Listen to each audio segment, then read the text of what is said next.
production environment. Anything that mismatches will make this jar file not compiled properly. And then not only that, the compilation issues and this and that, there can be hundreds of other things that ultimately you will find that one which was running very smoothly over here, it is not running, however hard you try. Even the developers have given you some script, some shell script to get this particular jar file compiled and all those stuff, but still you are finding it difficult to get it deployed and get it running over there. Why? Because these two are different environments. These two are different servers.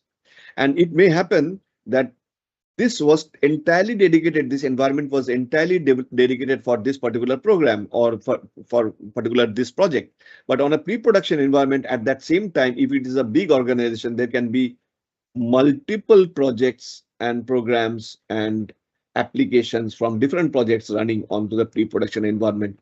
To get a dedicated environment for your application to run on this may not be always possible. So you have to tune this pre-production environment, get a similar sort of simulate the similar sort of environment as in dev, and it then with a lot of hardships, lot of turmoil, lot of nightmare. Finally, one day, maybe after 7 days, you get to run that particular development application. Okay, that means you are successful. You have taken a 7 days, a lot of effort and all this. So it has broken your schedule, project schedule. And because of the extra effort, there is a cost implication. So you are sort of running high on the budget. It was not supposed to be. And also it is not yet over, because after the pre-production run and testing, what happens, there could be another case where you found some bugs or something. So there will be another sort of development effort because that didn't work correctly as per the features that was supposed to be. And here the UAT happens. UAT means the user will be doing the user acceptance testing, and the user finds some bugs or some issues with the product. And therefore, again, you have to get those things corrected over the development. So there will be again a different build with a different version. Again, you have to set up this build onto this and deploy and compile and do the same thing again and again. And there is no surety that this is going to be 100% foolproof. So that is quite a cumbersome job. It is quite a cumbersome. That was earlier days when there was nothing called Docker. Okay, so everything was deployed manually over from server to server, this and that. A lot of scripting, a lot of things that needs to be run manually over onto the new environment. And still after that, there can be issues. Okay, now with the advent of Docker and containerization technology, okay, now this nightmare sort of thing got easily converted into a very smooth effort. So this deployment into the packages will be the packages of the code will be packaged up into a container. So there will be a container under which your application your application will be put inside it as an image. That image is just an object. It can be a Java image. It can be a Python image. It can be a C++ image. It can be a C hash image, whatever it is. But this is treated as a single unit called object or image. So it will sit inside this, cocooned inside this container, and this environment is exactly the whatever the container environment is provided. So you do not have to match. So each container is one environment which enables this image to run. Irrespective of whatever the outside environment is. So it is insulated inside, insulated and protected from the different environment which exists outside the container. The container is like a sort of a secured object or a unit. The environment is secured. You can customize your environment within the container, within the box, and you deploy the box. That's all that you need to do. You do not have to mix and match according to the environment that is on the development. You you you do everything. The packaging has to be done inside you create that image, build that image and put that into the container. Your thing is done, and then deploy it over to the environment. So whatever environment is needed to necessitate the functioning or the running of this particular image is already done. I do not have to. So it is like the entire package is your solution. And since the industry is moving to already moved, it is not moving. It is moving from monolithic to microservices.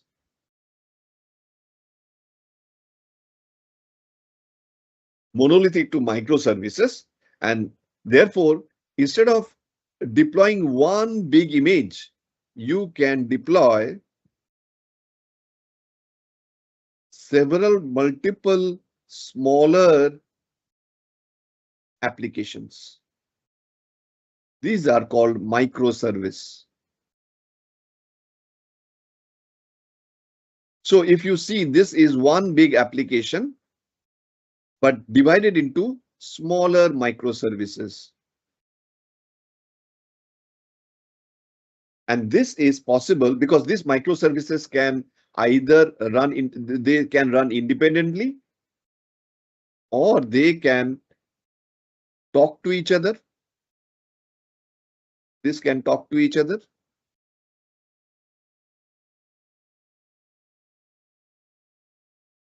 Okay.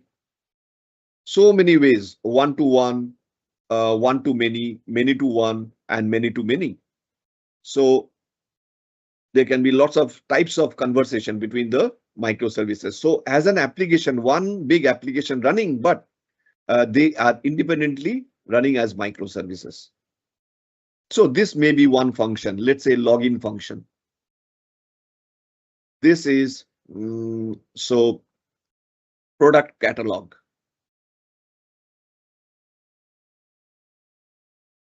Product catalog. This may be your shopping cart.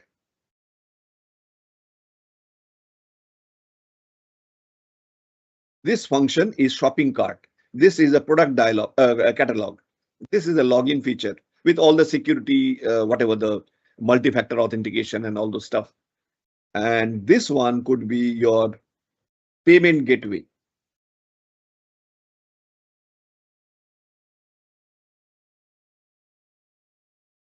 Now the question is, you have logged in. This function is not dependent on any of these microservices. Is it not? So when you try to use this application and you first go and be directed to this login feature or the login microservices or this login container, okay, that container will be invoked and you will get the services of login. And once you have successfully logged in, then you can use any one of them. Like first of all, you want to browse through the products. Then if you have selected one product, you can put it into the shopping cart. Maybe tomorrow you will actually go and buy the product. But till then, it will be there. It will be lying in the shopping cart because your login will be the same. So with that particular login, you will see your shopping cart. You cannot see somebody else's shopping cart because that is the application. That is the function of that application. So in this entire process, do product catalog depends on shopping cart, or do shopping cart depend on the login, or do login depend on the payment gateway? All of them are independent modules running in the same environment. So these are called microservices, and that is possible because your application is segregated or divided or broken up into self-running, self-hosted microservices. Is that clear? Any question? And these microservices are because of a technology called Docker. So you have containerized your application like a particular function called a particular microservice called login microservice, product catalog microservice inside one container. So you may ask, a container is, again, it is not something physical. It is everything software. It is a software unit. So this software is provided by Docker. Docker, that technology. Docker. It has enabled you to create one container, and this container can host the application as an image. Better to say image.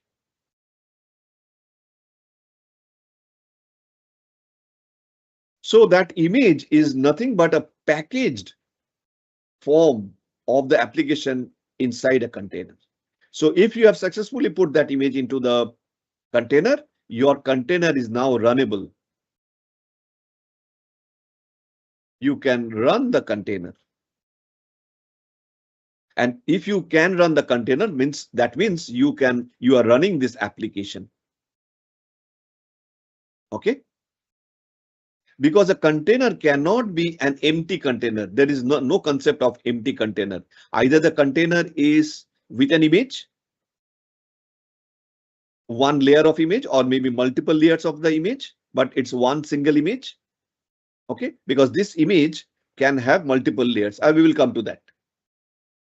Multiple layers. So one image on top of another image on top of that image. So that is one unit of the image. Various multiple application layers. But still it is one image. Now, when you run this container, you are running this image. Without the image, you cannot create an empty container. That is for sure. It is like, what do I say? How do I give an example? Like,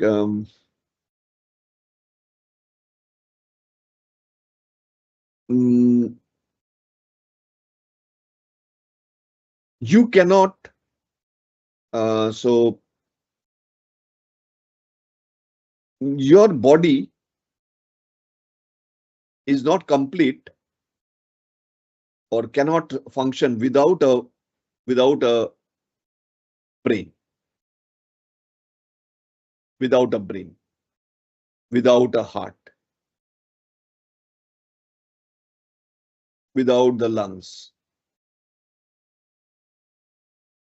Okay. So similarly, my body is the body is your container, and these are the applications. These are the images. Sorry. The images are the driving force of the container. So I say the container without an image is not a container. The container cannot exist, or the body cannot function without the brain, heart, lungs, kidney, all those things. And the body is running because and because of the body running, you can run these applications. So just a bad example, but anyway, so that is how you can visualize the container versus the image. The image must be hosted inside the container to enable the container to run.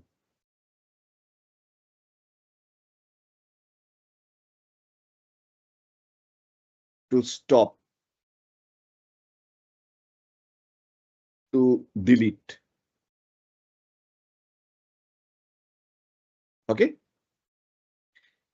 Only in this condition of run, when you can read the application, you can read the image, or you can use the image. Any question? So now you can go through whatever the terms mentioned over here. Container is a standard unit of software that packages up a code and all its dependencies. So the application runs quickly and reliably from one computing environment to the other in another environment. So you do not need to worry about the changing environments of different platforms. Because your environment is hosted within the container. So you are insulated from the changes in the environment. Is that clear?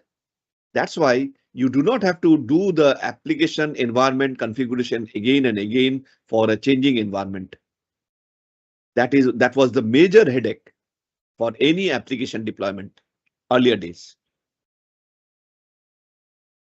Container images become containers at runtime. So I say we are running the image basically because we are running the container. And in the case of Docker containers, images become containers when they run on Docker engine. So who runs the container? Actually, you will run the container with some commands. That is, you are running the container with the help of the Docker engine. With the help of the Docker engine, basically with the help of the Docker engine, which enables the containers to run. And because the container is running, the images become a container. I mean, you are running the container. It is equivalent to saying that you are running the image. You are running the application.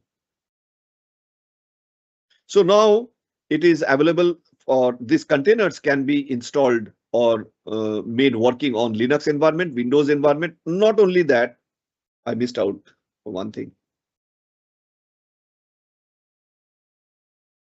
So not only Windows,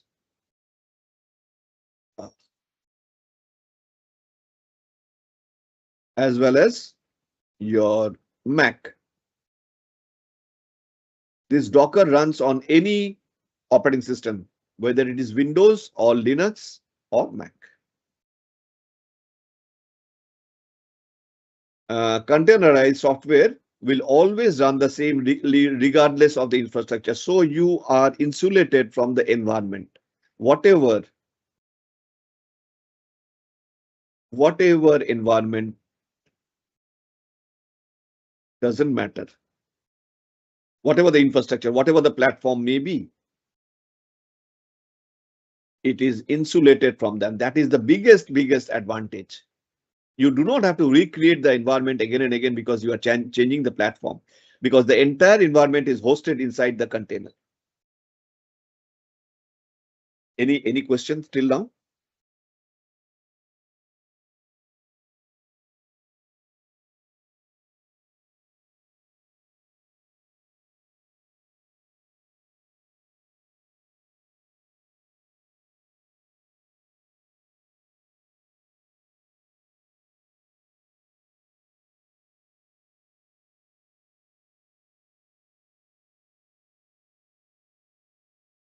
So any questions from you at this moment? Whatever little Sir, we have. Yes, Shravani. sir, can you explain the third point, sir? Like Docker daemon and this thing? I didn't understand. But Docker daemon. Yeah, Docker and daemon, the I have not. I have not yet come. I Okay. will explain Okay. that. I will explain. Okay, sir. Sure. So that Sure. okay. Yeah. So I just wanted to verify whether anyone is left in the group in the meeting. Sometimes I'm very afraid that I'm speaking alone. Nobody is there to listen. So the container, this is the image. This is the container. Okay, sort of. This, can you see that there is a thin writable layer? Thin writable layer. So a Docker is like a paper. Sorry, a container is like a paper, if you can think, and you can write on that paper. In IT terms, a container is a software unit over which you can store or you can write the image or build the image layer after layer. So these are writable layers. So you need, these are compartments where you write the layers of image layers. So the container is nothing but a collection of all these layers. So it is like this is the ship. Docker is nothing but the thing is the ship, and these are the containers.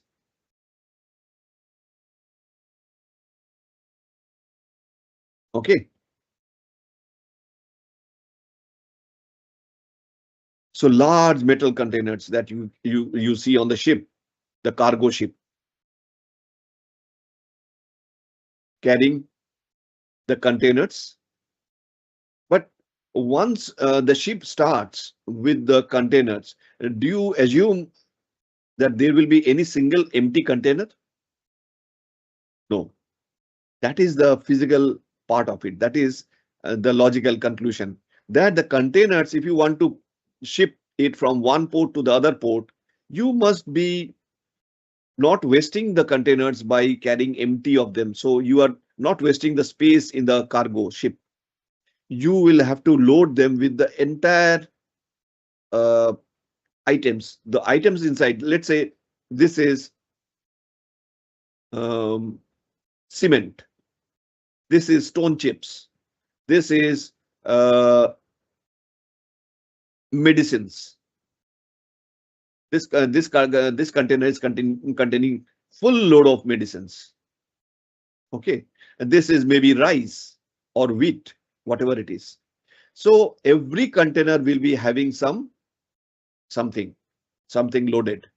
So these are the images that it is taking. This is carrying, and those images can be stored or loaded or written into those containers. So a Docker image will be there inside the container in the writable layers. So it can be a layer one. So maybe on the layer one, you have the operating system. And the layer two, you have a web server application, web server. Layer three, maybe you have installed Java. And layer four is your actual developed application. So Java application, let's say your jar or var files. So these are the various layers, but this will be considered as one single image. One image. One image. And generally, the thumb rule is that you will put one image inside one container. One. Theoretically, you can have multiple images inside one container.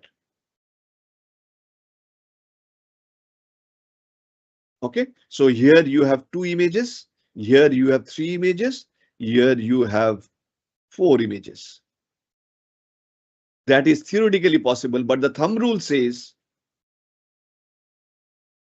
for optimum performance, you must not have more than one image inside one container. So one container should not contain more than one image. And a one image can have multiple layers. Layer 1, 2, 3, 4, 5, how many? Whatever. Doesn't matter. And these are dynamic. Dynamic means there is no size restriction in the container because this is an object. An object doesn't have any size restriction or size restriction, no size restrictions.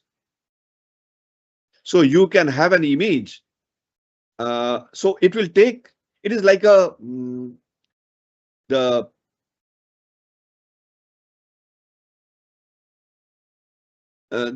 you are filling in the water inside a container. The container could be a glass or a container could be a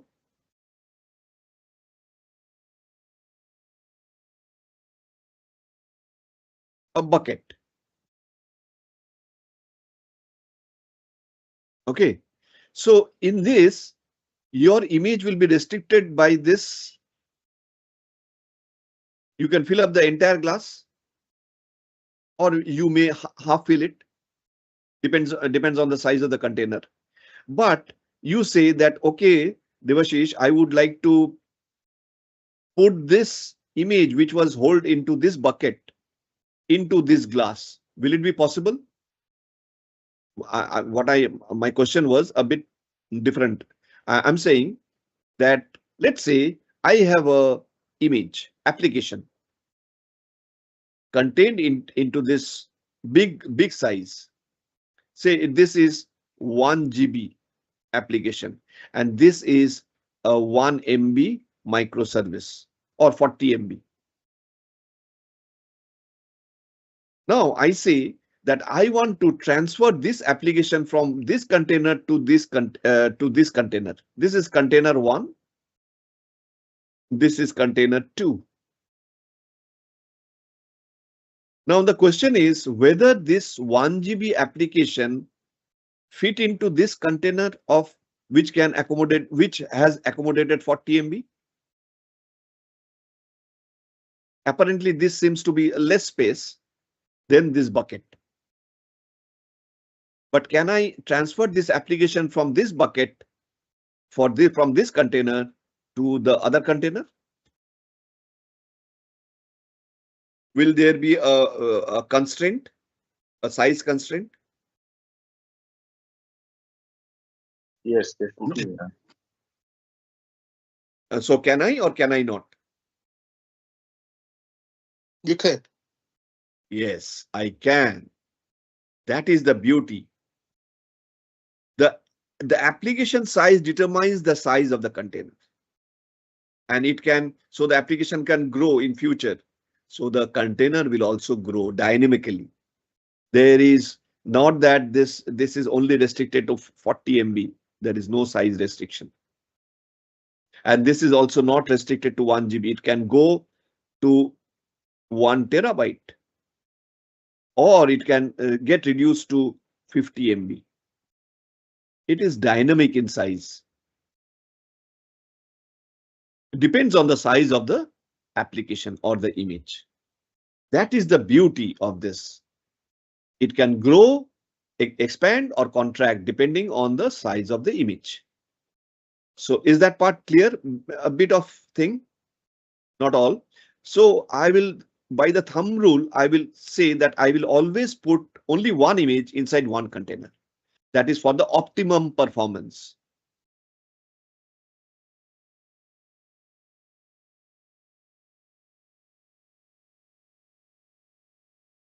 For the optimum performance. Okay.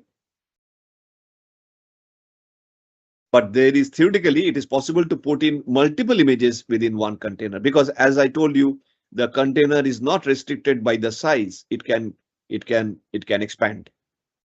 So I can club in more and more applications, but that is not what the architects, the solution architects will never ever entertain. So if you have designed a container with multiple applications, your design is wrong.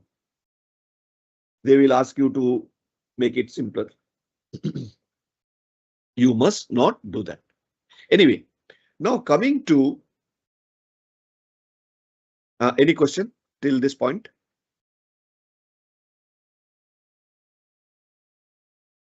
No. Okay. So now coming to this inside, what is there inside the container? That is the main mystery or the main important knowledge. You see this, the green part that you see over here. Whenever you create a container with the help of Docker engine, the Docker daemon. Somebody asked me what is Docker daemon. We will come to that components of Docker engine.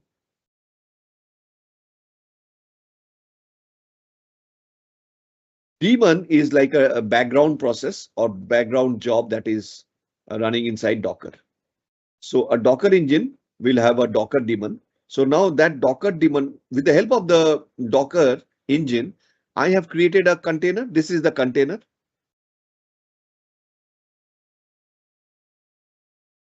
So this is a cross section of the container, a transparent section to understand what is inside the container. Whenever you create a container with some help of some Docker CLI commands. CLI is command line interface. So a Docker is also having its own internal commands, and that can be executed through CLI as CLI. Because again, this is a web architecture.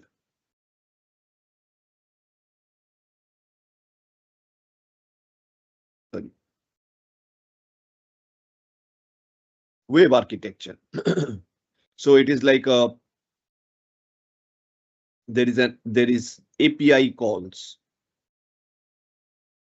between the interfaces. I will come to that. For that, we need to use the CLI commands. So whenever we will create a container, by default, this part is already created. This is called the environment. As I was saying, that there should be some environment which will enable this image layers to run. So what is that environment called? It is called the boot, or rather the operating system. Or not the operating system, the kernel, basically to say the kernel. There are two parts of this boot FS. The kernel has to, the container, even if you have created a container, the container has to be started. To start the container, you must boot the container. So to boot the container, I must have some boot file system. And in the boot file system, there are two layers. One hosting the kernel, and the kernel is a group of programs, which is, the kernel. If you are aware of Linux, Linux will have a kernel. It is like this. It is like the coconut structure. The coconut is the inner side, you have the flesh, and the outer is the shell.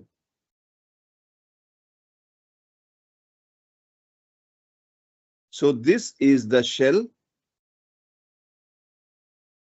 the hard shell of a coconut, which protects the kernel. This is the inner part of the coconut called kernel. So the kernel will actually, this is the heart of the operating system. Okay, so whatever instructions you give through the shell will be executed by the kernel. So the commands, the shell commands that you give, and those are interpreted over by the shell. That shell then will send it to the kernel. Kernel will actually process all the hardware devices, all the instructions that you want to give. Say, let's say you want to clear the screen. So screen is nothing but a monitor. You have given, so there is something written over here. You want to clear the screen. So what is the CLI command? Clear. And you have pressed enter. Okay, so this instruction will be carried from this end through the shell to the kernel, and kernel will actually physically remove. So this is the device. This device is called output device or the screen.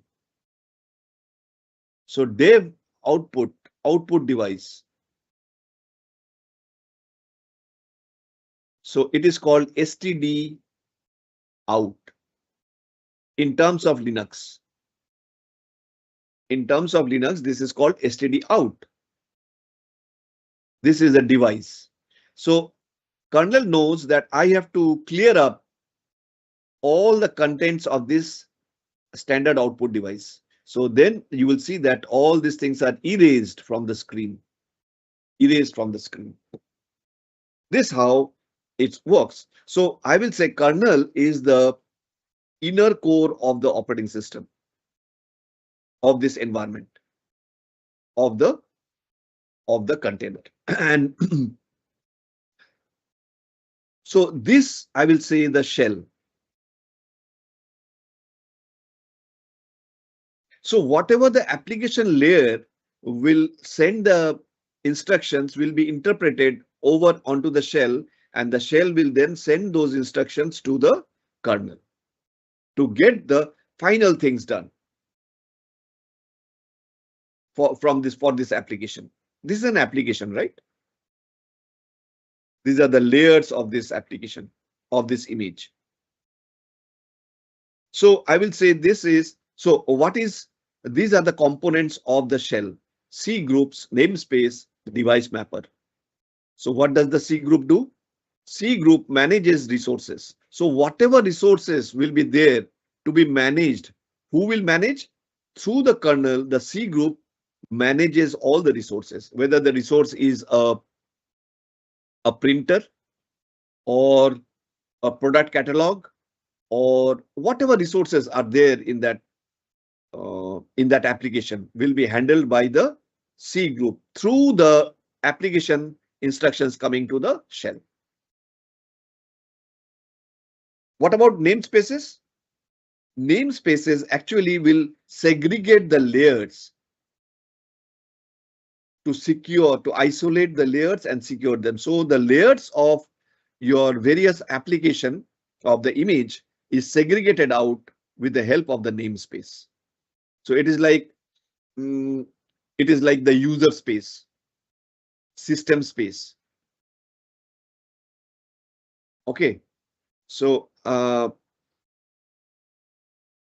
so this space is managed. So these are the various spaces. So this, it is like the orbit. You know, this is the sun, and this is the various orbits around the sun. So this we say the planetary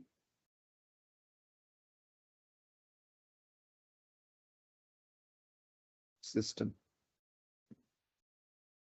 or the solar system, solar planetary system. So maybe your Earth is over here. This is the Earth circulating, orbiting around the sun. And the Earth is also has their satellite. What is the satellite for Earth? Or there is something which is orbiting around the Earth.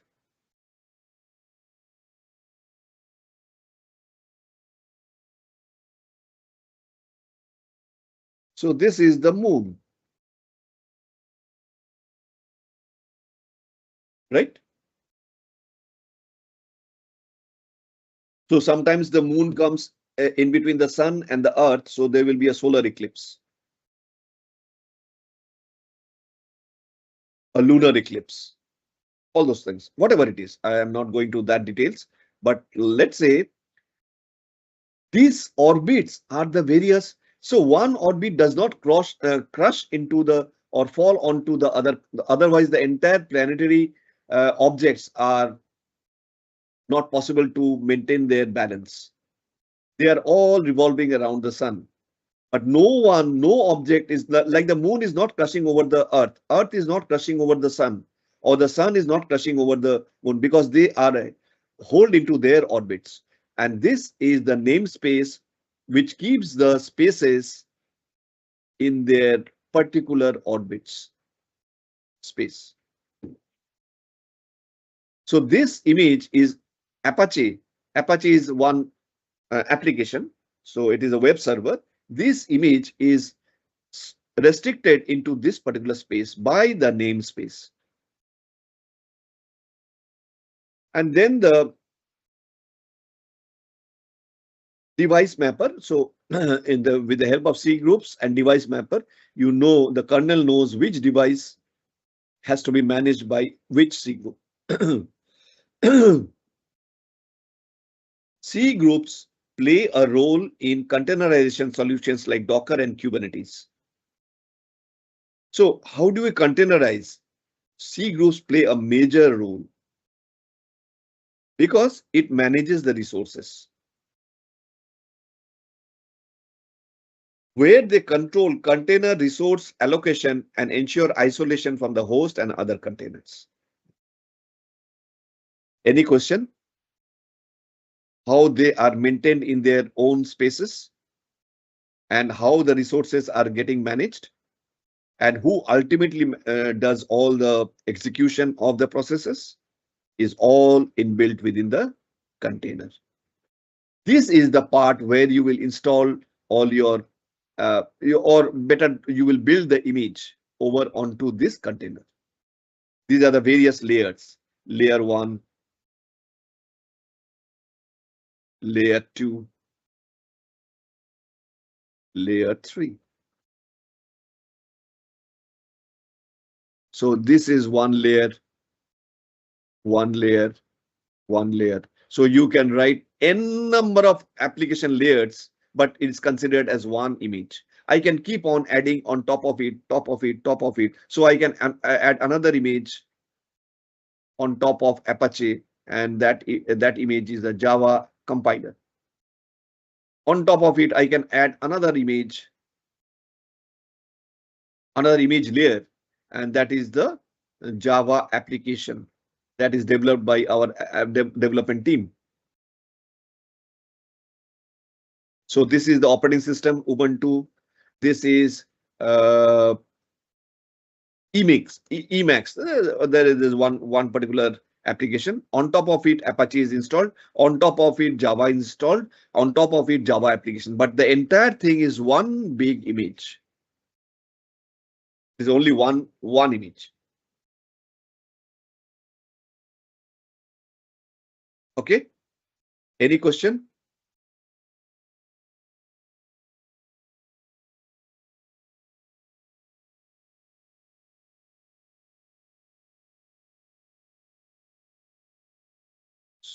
And then we go to,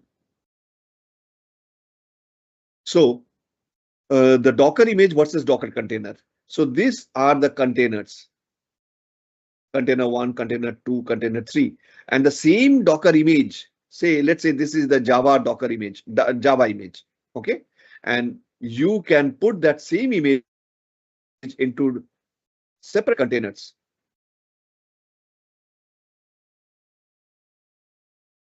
Okay. So that gives the concept of, you know, replication or clones. So you have a Java image. The same Java image is over in container 2 as well, container 3 as well. So these are microservices of the same application. Okay, same Java application. So I'm talking about Java. It can be any application. So if this container gets down, I still have the same application running in 2 containers. If this also goes down, my application is still on because there is one container still left. And the entire thing is called orchestration. The containerized orchestration.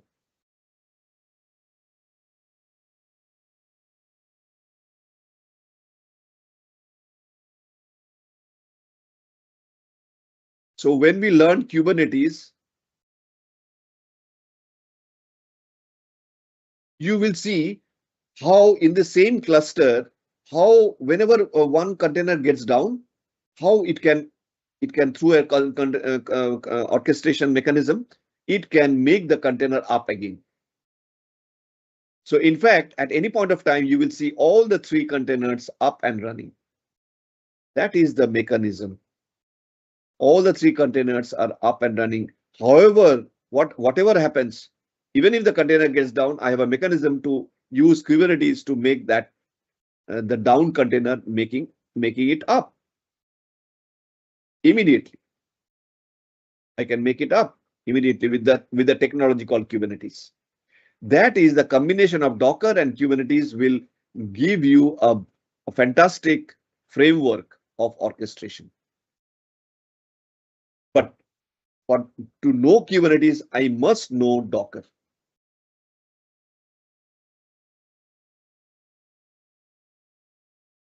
Any question in the meantime?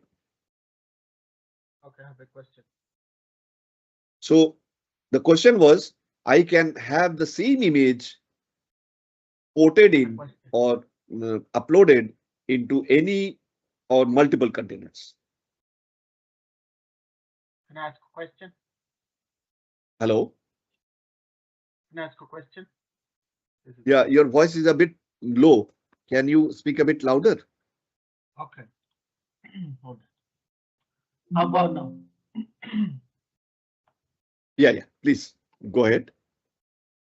Okay. So those containers, we're gonna put different kinds of containers in a Docker image because if one fail, to use the other one, right? Exactly. That is the purpose. Yes.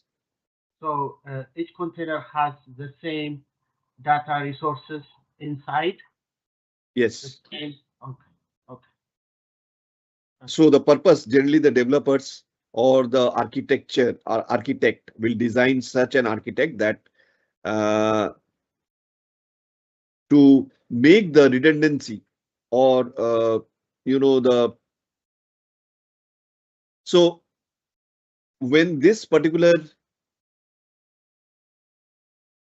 let's say out of this, all the three, this is the master.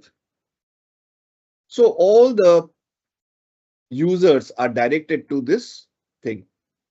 At one point of time, it may happen that there is too much of a load to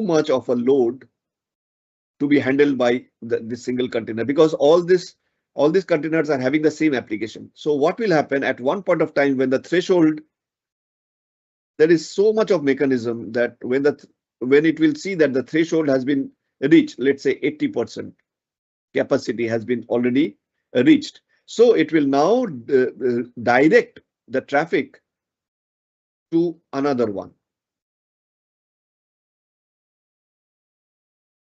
Now, at one point of time, it will also may reach 80%. Then it will start redirecting because there is a load balancer, and those things I will discuss afterwards. Okay, so who will know? How will it know? All these questions can be answered after that. So suppose, let's say, whenever that 80% threshold is reached, there is a mechanism to transfer the load to the other container. And now you will ask me, obvious question is, what will happen if it is also 80%? At one single point of instance of time, what happens? All the three containers are having 80% load, and which is like you are working on the very optimum level. So there is a mechanism also that you will replicate automatically. That is called automation. There is a mechanism, there is a formula that whenever when you have reached 80% of the threshold for the application with the maximum number of containers, one more container will be created with the same application automatically. And that is the beauty of containerization.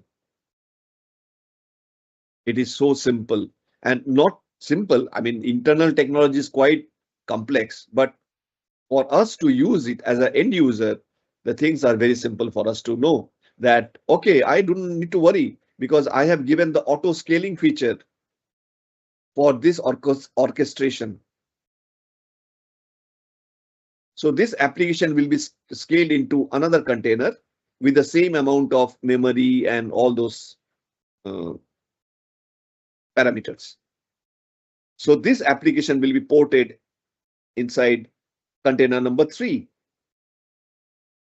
Container number 4. And the traffic. And this process goes on and on and on.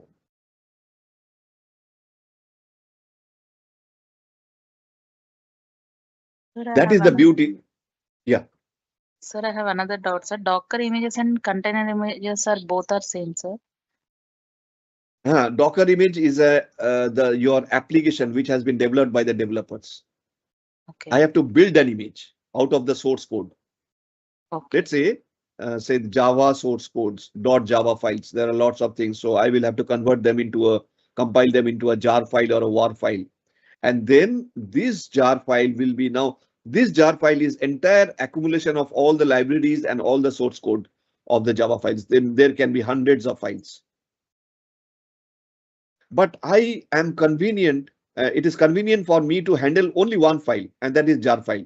And again, it would have been that I explained earlier. It will be better if I can build an image, because unless and until I containerize the application, it will be difficult for me to every time build the environment and do this and that manually, and there can be lots of errors. So what I do it one time. I will build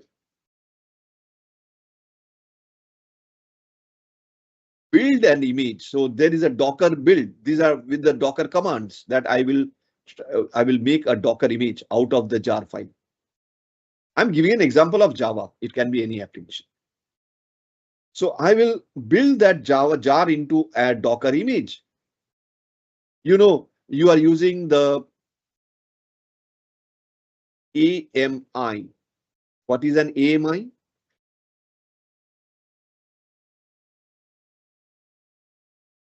We have learned about this AMI. Think of the earlier sessions. What is AMI? Operating system. Operating system. Amazon machine image. So remember, when we were using EC2, we were creating EC2 instance. We had included the AMI. The AMI is nothing but an image of a particular operating system. Say, let's say Ubuntu. That's why you say Ubuntu AMI or Red Hat AMI. But it is the Red Hat is the entire big application of hundreds and thousands of files, operating system files. But you will see one image, and that is one AMI. That's all. That is the beauty. So how fast it was deployed onto the server to build up that EC2 server, because a server cannot run empty. A server should have operating system, without which it cannot run. So a server, if I say server is the physical machine, that physical machine cannot work without an operating system. So that is an EC2 instance or an EC2 server, and that OS is nothing but the AMI. So how fast? Not even within a few seconds, you have built the entire EC2 server and included or deployed an image AMI within fraction of seconds. And therefore you were able to create that EC2 server on the cloud, that virtual server. That is the advantage of using Docker image. Basically, this is a Docker image. Okay. And that is the technology that I will need to learn how to build a Docker image out of the application files. Once the Docker image has been created, now you can put this image into a container. That is called containerization of your application.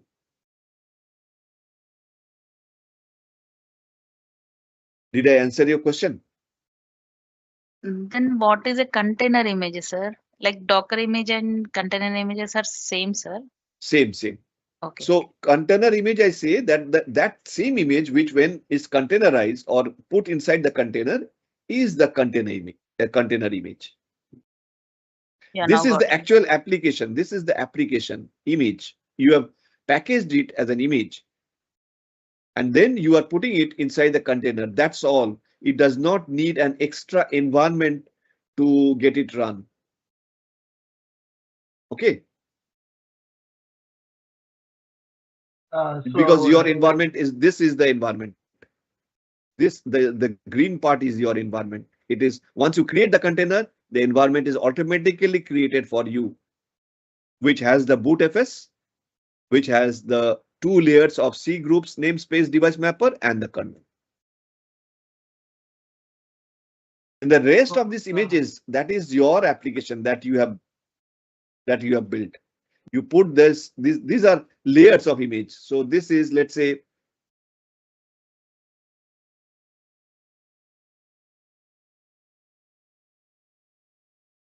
this is one layer called Apache. I'm trying to say this Apache, and this is another layer from here to here. This is called Emacs. I'm trying to emulate this, and the rest, this part is Ubuntu operating system. So this, when I compile or build it as one big image or one image of 1 GB, let's say 1 GB. So it is 1 GB is too big an image. And generally this, if I have this, it will not exceed 40 MB. And now I put that into the container. So this application remains the same. Let's say Java application. This is called the container image, or you can say simply an image inside the container. So now once the container gets the image, the container is in a state of you can start running the container. That means you can run the application.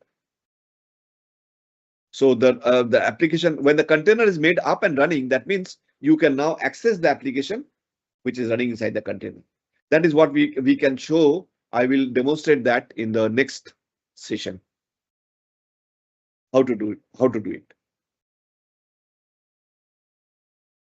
it. Did I answer your question? Yes, sir. Okay.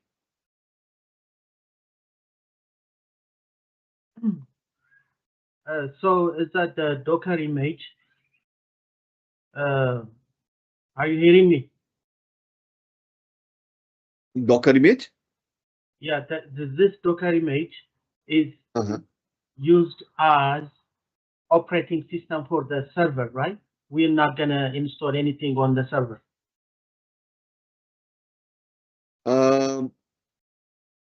Your question is like, how do I get this Ubuntu image and put it and compile it or build it as a Docker image, right? Yeah, you can put on the Docker image everything like Ubuntu, maybe all you listed on that, but this Docker image is service as an operating system for the server. Is that right? Yes. Oh, fantastic. Yes. So to run this image, I need a support of an operating system. So there are many images inbuilt or built over the Docker Hub. There is a Docker Hub. A hub is a place where it's a repository. So this is a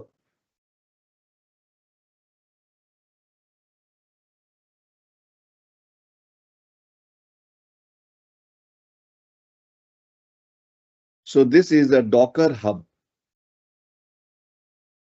Like you have the GitHub.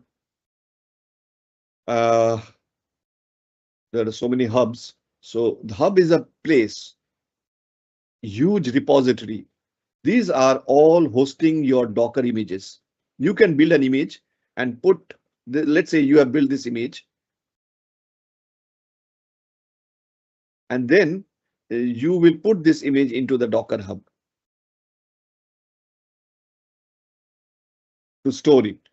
So whenever you will need this image, what you will do? Can anybody tell me? So I would like to take this image from the Docker Hub and put that into the container, or to containerize that image. So let's say this is a Java application image that I have built, and I have stored it as it is inside the Docker Hub, such that in future when I need it, I will just do what? Pull. I will pull it. Pull. So here it is. What you do is push. Push. Very good. So you have created this image. You want to push it to the Docker Hub such that it can be stored for future use.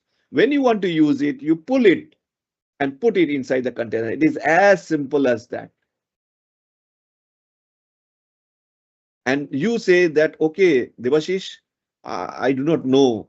I want to use this Ubuntu image. Do I have to create this Ubuntu image? No. In this, you will have any sorts of image you can think of. Let's say you have Ubuntu image of all versions, latest versions to the oldest version. You have Oracle. You name, can you give me any name that you want? Let's say Apache. Yes, you will have.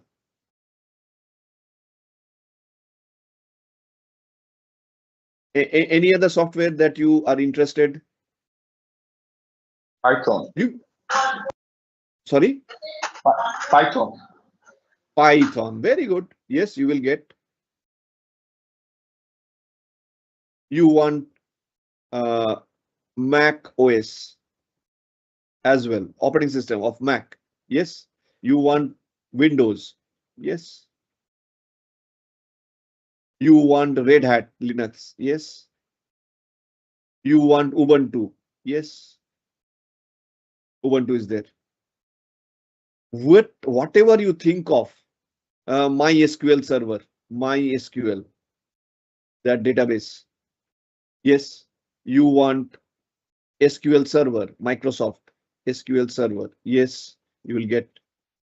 All these are ready-made, and there it is there for your commercial use. You don't have to spend a single cent for using those images. That is the beauty of learning DevOps. Not even a single cent you have to spend. You get that image, put that into the container, and put your application, whatever. You can add multiple layers, right? We have learned.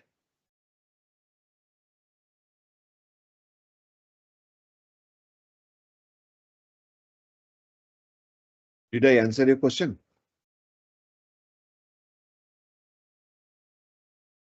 Yes. My question is, like, we have a server. Okay.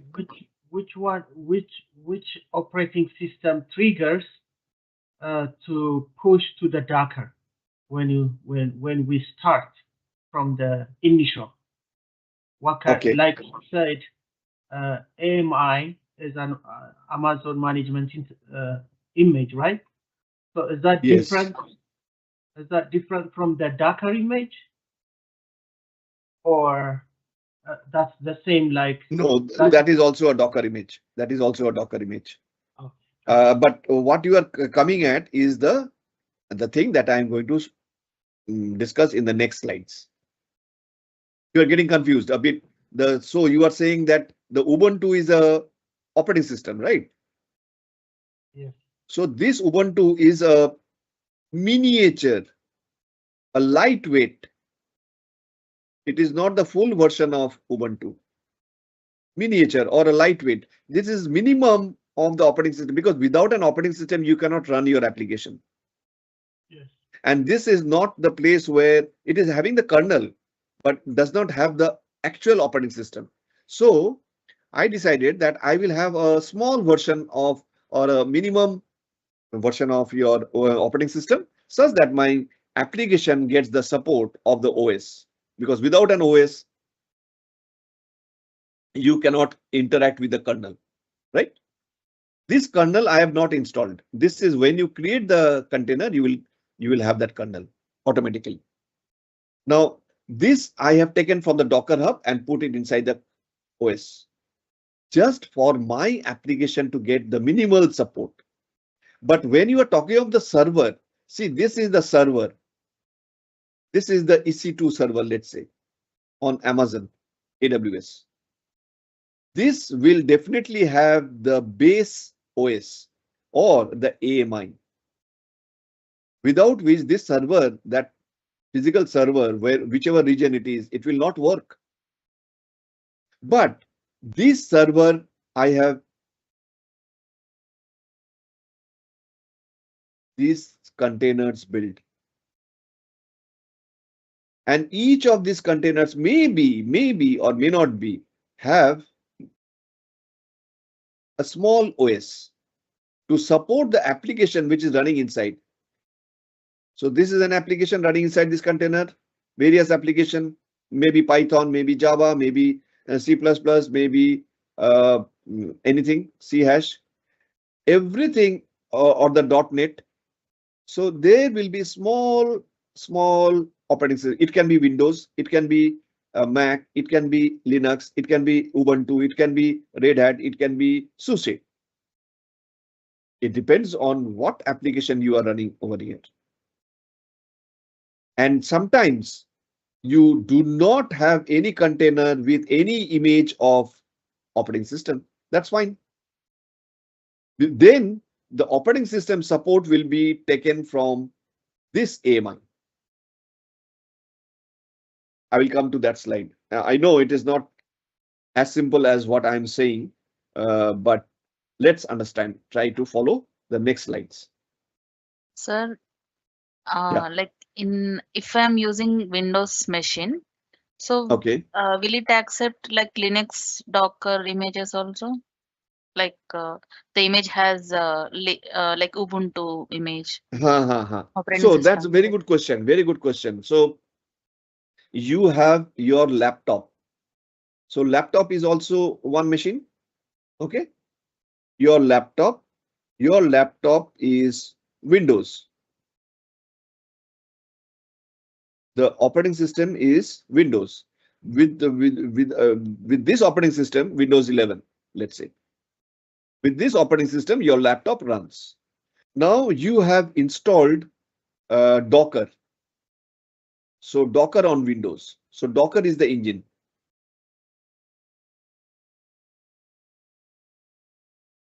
Docker engine.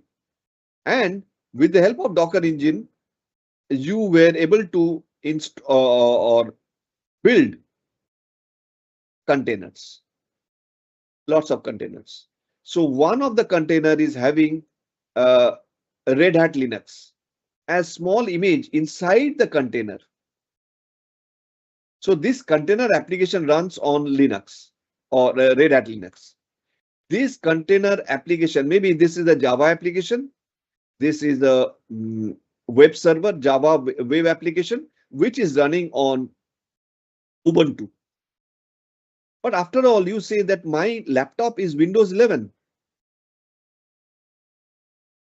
So as I said, when you build an image, that image or the container that you build with the image inside, that is insulated. That does not depend on what is your the platform operating system. They are insulated. They can run independently without getting impacted due to the different environment, because your environment is within this container, supported by the kernel, C group, namespace, whatever. So this Ubuntu or Windows or Mac, whatever OS layer that you have added for your application to run, will interact with the kernel inside the container. It is not going to interact with Windows. That is the segregation. That is the application isolation. This isolation has happened.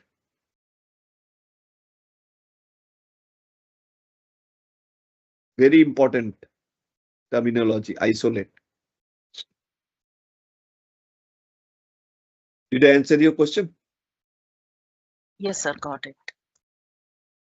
So your application will run independently, whether and not dependent on the platform at all. Now this can be Mac as well, Mac OS.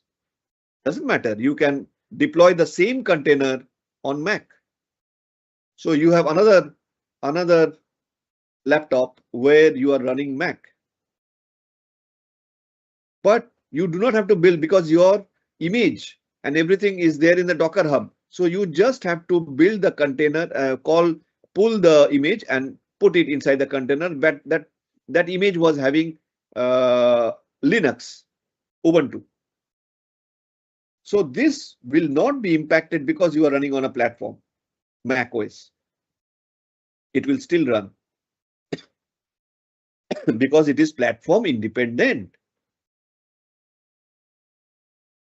That is the beauty of containerization.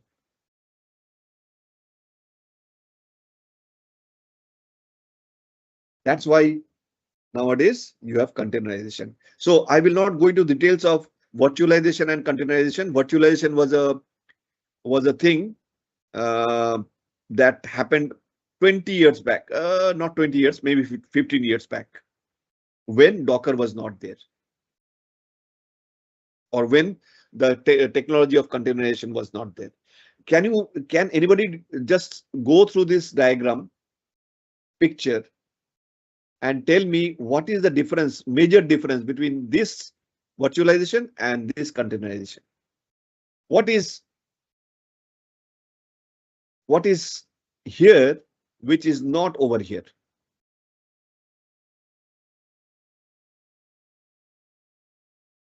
The Hypervisor. just operating system. Sorry? Hypervisor. The hypervisor, right? Yes. Can you see two things? Just think, this is the same layer. This is the physical layer, hardware. Okay, on the hardware there is the host operating system. Here also the operating system, host operating system is there. It can be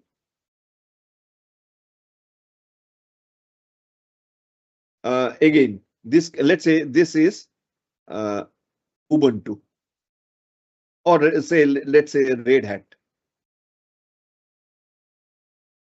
Linux operating system. Okay, this, so to have the same synergy, what is this? This is also Red Hat, to have the same scenario. Red Hat Linux, both having the same base operating system, which runs the server. This is one server. This is also one server. Server or your laptop or your desktop, whatever you say.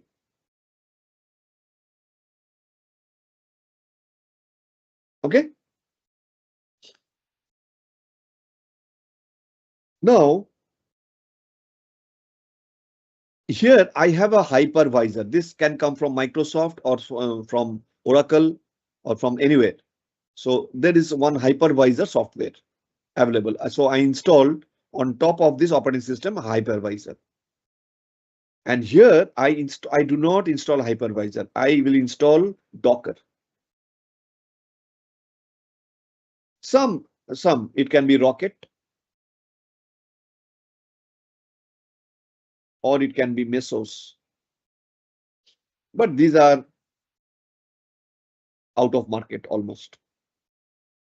So it is because it is so popular. So whatever the container engine, whatever the CRI. Okay. So I have installed Docker engine over here on top of the operating system instead of hypervisor.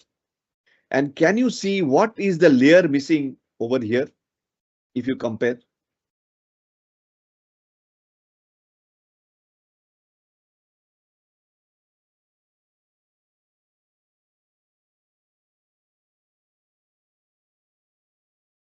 It has virtualized one single server into three virtual servers with the help of the hypervisor. And each of this is one machine. This is one machine, machine 2.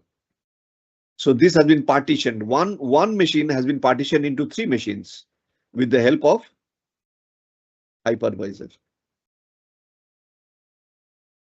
Can you see that each of this machine is having the full version of the operating system on top of it? Whereas there is no installation of operating system at all. It is only the minimum binaries and libraries that is required by that is basically what I say. In the container, you have the green layer, isn't it? That is that part. This is the container.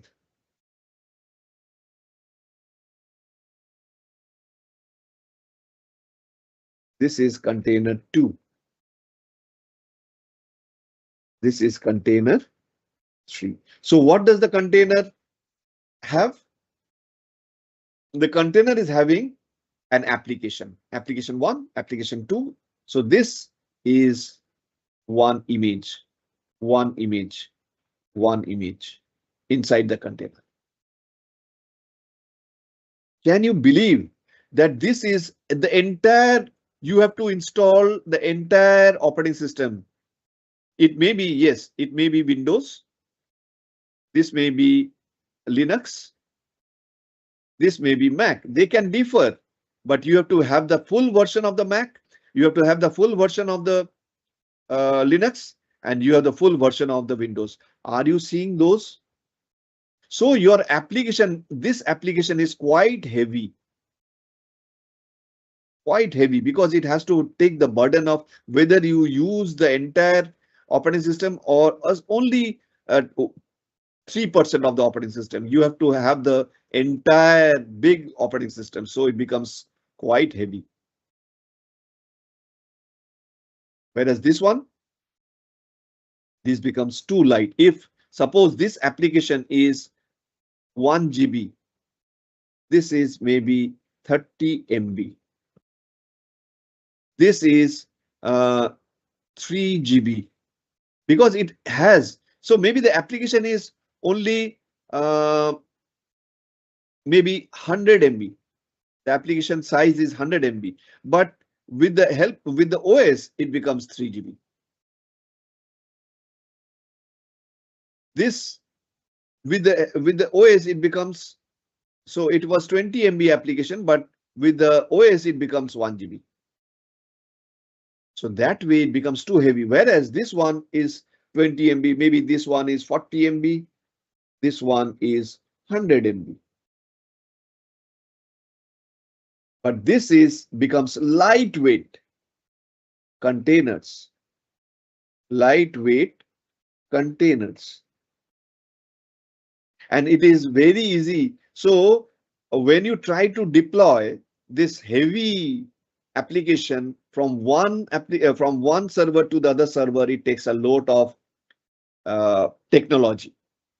It becomes technology dependent. Whereas this is a lightweight. So is it not easier for you to travel with a very light hatchback? Okay. Otherwise, you have to carry a truckload of a big suitcase. It is easier. Which one is convenient? Just having a laptop bag in your bag as a backpack bag, or you have to carry with two hands of lots of load of two big suitcase. So it is like a two big suitcases, whereas this one is easily, it can be ported into any environment. You pick it up, plug and play. It is like plug and play.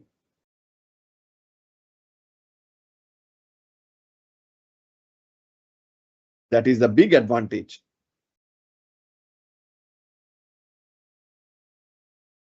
Virtualization is the process of running multiple virtual systems on resources on top of a single physical machine. These resources could be storage device, network, or even an operating system.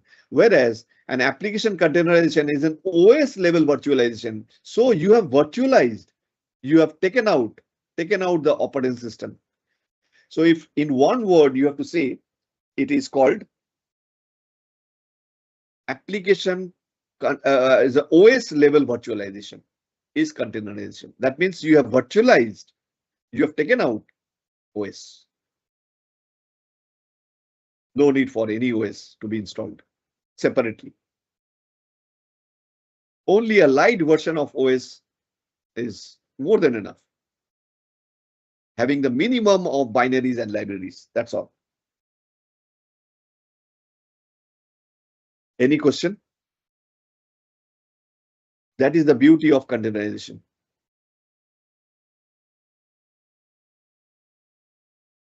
Containerization is the packaging of software code with just the operating system, libraries, and dependencies that are required to run the application to create a single lightweight executable called a container that runs consistently on any infrastructure. Once you have created the container with that application or the image inside, you can just deploy that container anywhere.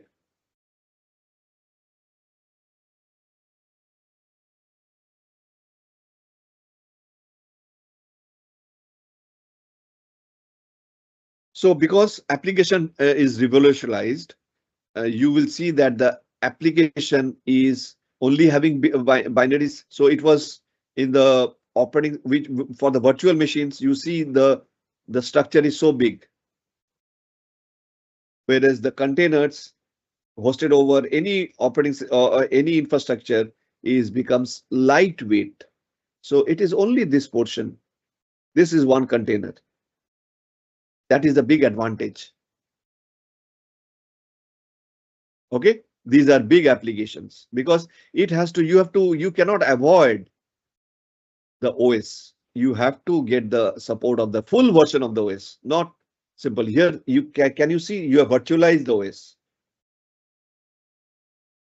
You have taken away the OS. No need, because these are bulky things to get. This is a burden over the application, unnecessary burden.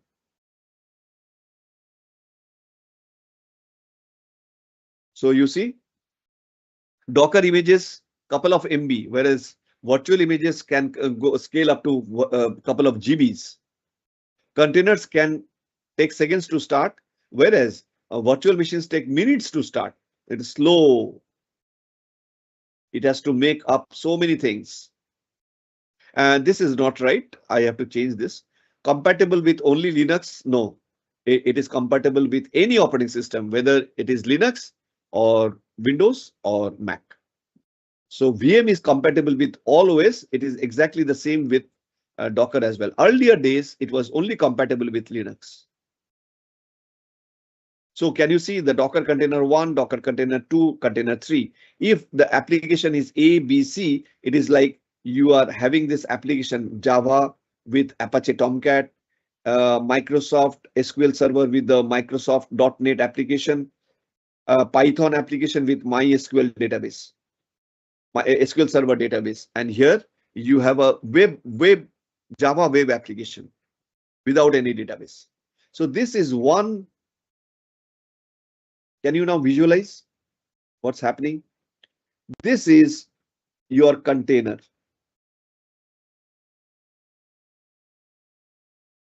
This is your container, and there are two layers of this image, but one image. And you say that this image is a Java web application. And here you say this is one image of a Microsoft .NET application over SQL Server. So they are two layers of image, but it is one application. This is also one application, one image of Python working on MySQL database. And the supporting layers are Docker engine, host OS. Can you see this OS and this OS? Whatever is the container OS is different. This is the entire this is, you can say, AMI if we are saying this server as EC2. This is the EC2. Okay. Any doubts?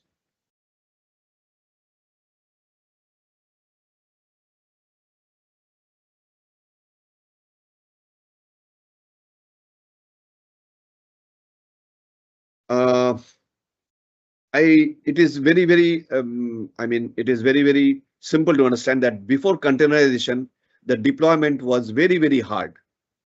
There are installation process different for each OS environment. So you have to vary your installation processes. And there will be many steps where something can go wrong. So it's a Mac OS, Apple Mac OS.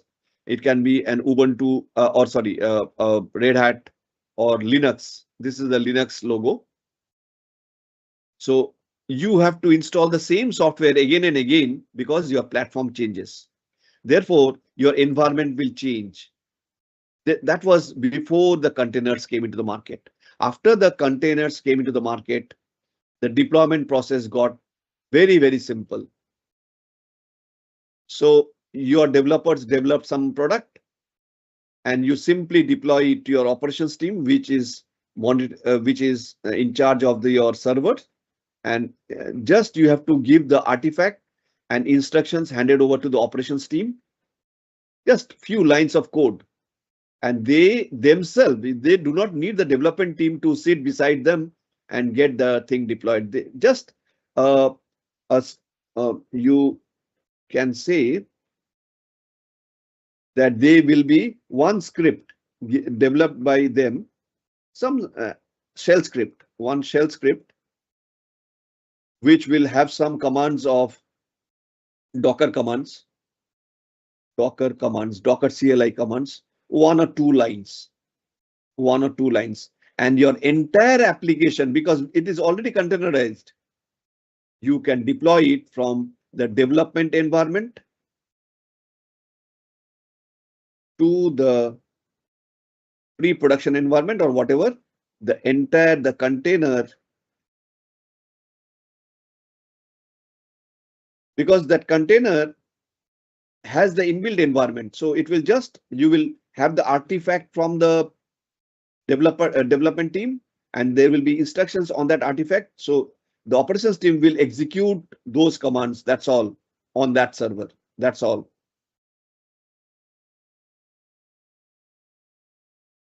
So it is the entire operations team. The operations team is enough efficient, though they do not know much anything on Docker, on the development part of it. Just they are following some instructions.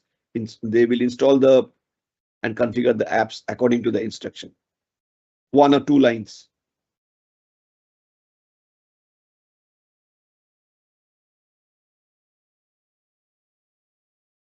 It becomes so simple. The nightmare is gone.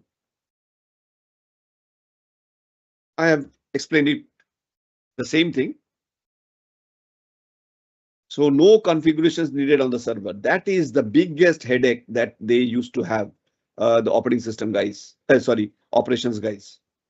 No, nothing. They don't have to tune their environment, because in that environment, in that pre-production server, maybe there are few more applications running from different projects. No need to tune. There is basically less room for errors. In fact, there are no errors. Even if there are errors,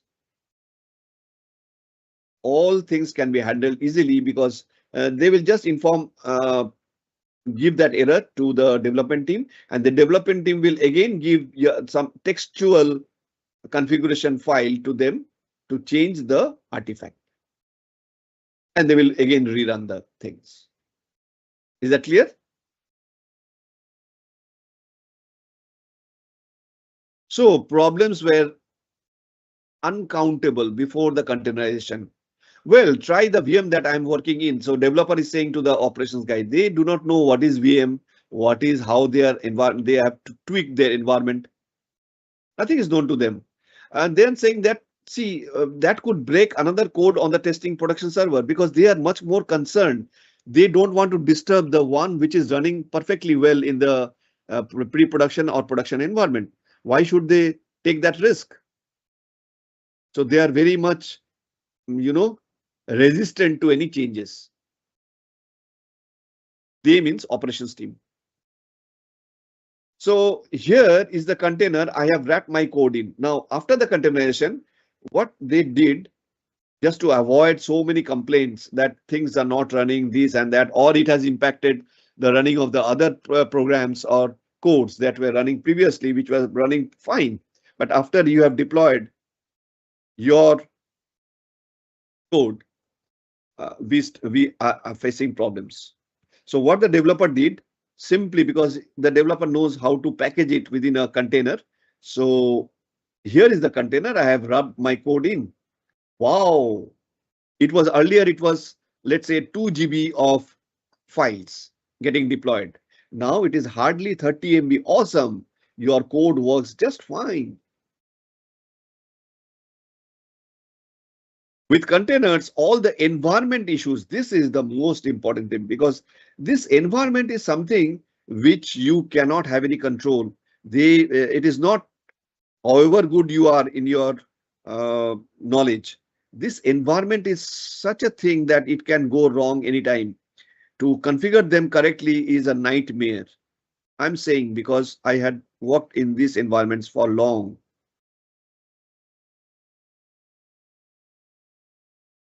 Nightmare. It was simply a nightmare to configure a running environment, because that environment has to suit the other programs that are running. You have changed yourself, your environment according to your code, but that might not be sufficient for the other codes which were running earlier. So when you wrap up your code in a lightweight container, you are actually insulating your environment from the existing environment. No need to take care.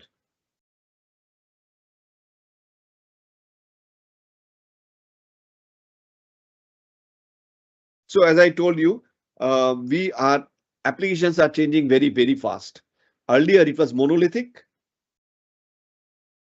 Monolithic. What is the meaning of this term monolithic? Can anybody tell me?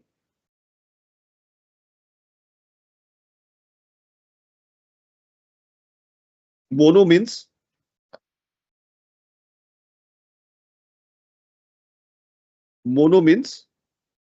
one. Mono is equal to 1. Very good. And lithic?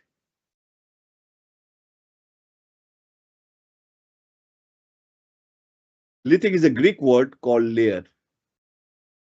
So it is one layered application. So all the functions, this is function, this is function, this is small code or program.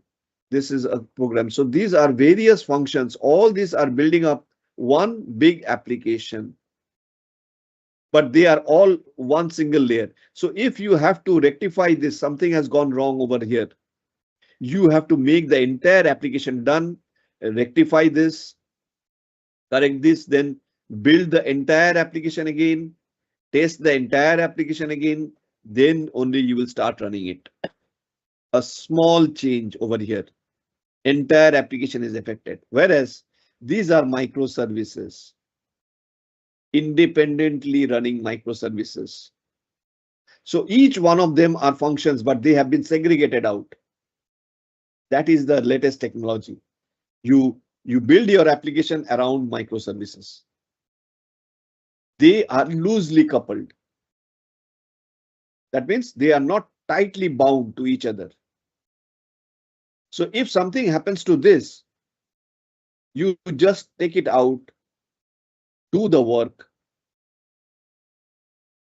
and plug it back. The others still keep running. That is the beauty. Whereas the same thing that you have to do with this, you have to make the entire application down. And downtime is a dreaded word for the for business, for the clients. Clients will never allow you to downtime. The application should not be down. It should be available 24/7 into 365 days.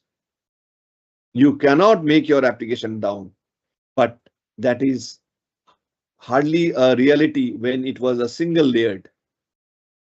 You have to make your down. If you cannot say that my system is perfect, it will never be down. Everything will work like a dream. No, it cannot.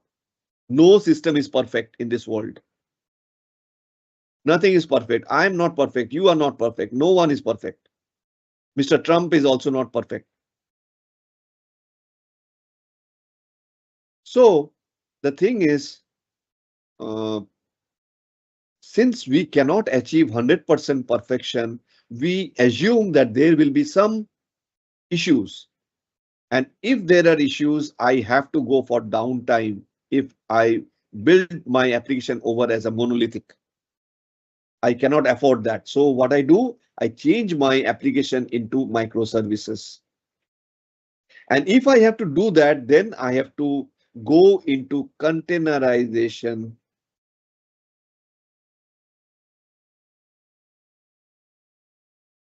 Why? Because this application has to be containerized. Otherwise, how will you work? So these are the servers. Many small servers can be deployed for hosting all your micros. There can be hundreds or thousands of microservices functions. So your applications can scale from 100 microservices to 1 million microservices or 100,000 microservices in 5 years down the line. You are still fine. You keep on adding your servers. That's fine. That is the easier part. You keep on adding your hardware, but you cannot afford to keep on expanding your single layered application more and more and more. And some at one point of time, it will be unmanageable.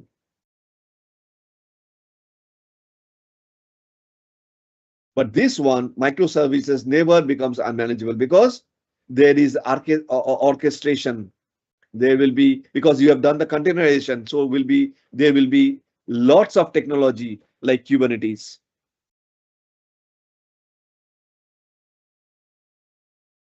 Okay, to help support your containers to work day in and day out without your client or without your end users having any downtime. Okay, today I will stop over here. I know it is Saturday. Docker is anything, and learning is a bit boring activity. Nobody wants to learn. So anyway, I will continue the next day with the remaining part of the slides, and if possible, I will have a small demo. Is that fine? Okay, sir. Thank you very much. So I'm really happy that you have spent your time. It's a festive time in India, but still you have joined. I'm really grateful. Thank you very much. Thank you, sir. Okay. Thank you.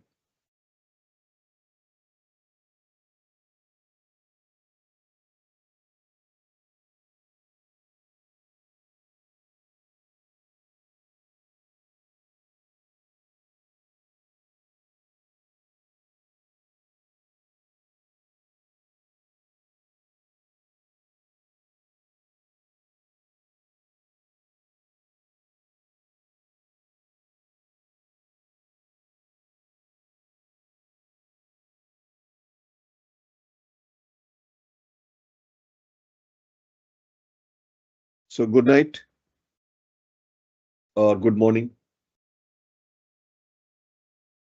I will leave now.